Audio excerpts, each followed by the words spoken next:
किसी भी देश को अमीर बनने के लिए क्या चाहिए होता है?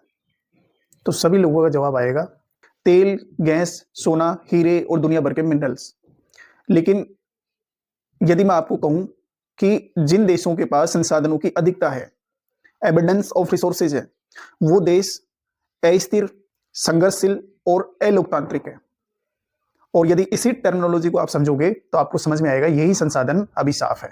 रिसोर्स कर्स इसी को कहते हैं। संसाधन अभिशाप का अर्थ है कि जब किसी देश में प्राकृतिक संसाधनों की अधिकता उसकी आर्थिक प्रगति और लोकतांत्रिक संस्थाओं को मजबूत करने के बजाय कमजोर कर देती है।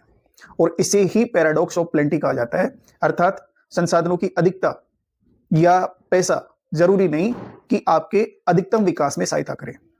1990 के दशक में इस टर्म का प्रयोग सबसे पहले रिचर्ड ओटी ने किया था और उन्होंने यह दर्शाया अपने एनालिसिस के माध्यम से कि जिन देशों में संसाधनों की अधिकता है, प्राकृतिक रूप से समृद्ध है, उन देशों की प्रगति उन देशों से भी कम रही है जो कि बेसिकली संसाधन गरीब है।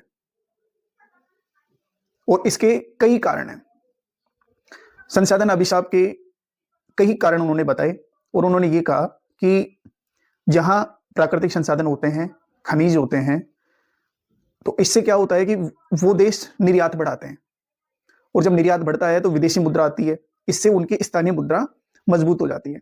लेकिन जब स्थानीय मुद्रा मजबूत होती है तो उनके उद्योग धंधे वो ज्यादा महंगे हो जाते हैं और इससे क्या होता है, महंगाई बढ़ती है और संसाधनों पर कुछ लोग ही कब्जा कर लेते हैं। इससे भ्रष्टाचार और रेंट सीकिंग इकोनॉमी को बढ़ावा मिलता है। अर्थात जब सरकार जनता से टैक्स नहीं लेती तो जनता ज्यादा पुरजोर तरीके से अपनी आवाज नहीं उठा सकती और राजनीतिक जवाबदेही घटती है, लोकतांत्रिक संस्थाएं कमजोर होती है, पारदर्शिता में गिरावट आती है और इससे लोगों की आवाजें सरकार तक नहीं पहुंच पाती और यदि पहुंचती भी है तो सरकार उन पर ध्यान नहीं देती और इसी से रेंट सीकिंग इकोनॉमी डेवलप होती है। संसाधनों पर नियंत्रण के लिए विद्रोह, अलगाववाद और सिविल वॉर जैसी सिचुएशंस क्रिएट हो जाती है। जैसे ग्लोबल एग्जांपल्स यदि आप देखोगे तो आपको समझ में आएगा, जैसे वेनेजुएला, लेटिन अमेरिका या आप कहोगे पूरी दुनिया का सबसे प्राकृतिक संसाधनों से भरपूर, जहां तो तेल के अटूट भंडार है, वहां आज लोकतांत्रिक संस्थाएं बिल्कुल कमजोर है, सिविल वॉर वाली सिचुएशन चल रही है वहां पे और पारदर्शिता बिल्कुल नेग्लिजिबल है, यानी पारदर्शिता वहां बिल्कुल नहीं है। इसीलिए मारिया कोरोना मचाडो, जिन्हें हाल ही में शांति का नोबेल पुरस्कार दिया गया, उनको वेनेजुएला में लोकतंत्र को पुनर्स्थापित करने के लिए उनके जो प्रयास थे उनको पुरस्कृत किया गया है। सेम यही सिचुएशन अफ्रीका में, नाइजीरिया में लागू होती है।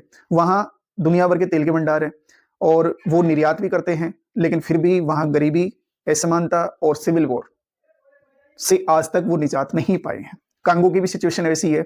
दुनिया में सिर्फ नॉर्वे एक एक्सेप्शन है इस चीज का। संसाधन अभिशाप जैसी व्याख्याएं वहां लागू नहीं हो पाती। क्यों? क्योंकि उन्होंने लगातार पारदर्शिता को बना के रखा, लोकतांत्रिक संस्थाओं को कमजोर नहीं होने दिया और सोवरेन वेल्थ फंड बनाया, जिसकी वजह से उनकी इकोनॉमी और लोगों के राइट्स बराबर तरीके से बैलेंस रूप में काम करते रहे। अब इंडियन कॉन्टेक्स्ट देखते हैं इसका।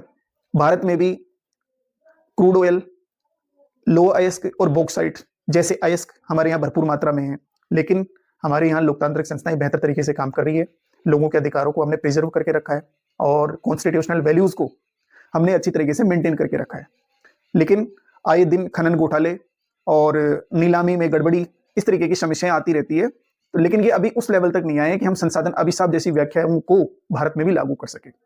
अब सवाल ये खड़ा होता है कि संसाधन अभिशाप से कैसे बचा जा सकता है। तो इसके लिए सबसे पहले आपकी लोकतांत्रिक संस्थाएं मजबूत होनी चाहिए।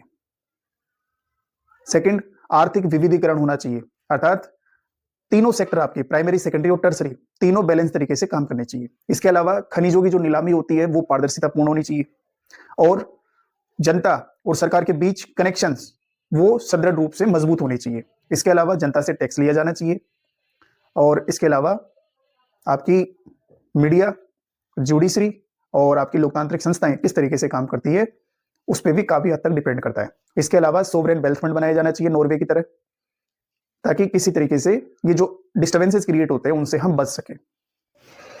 अब रिसोर्स कर्स या संसाधन अभिशाप का हम कंक्लूजन देखते हैं।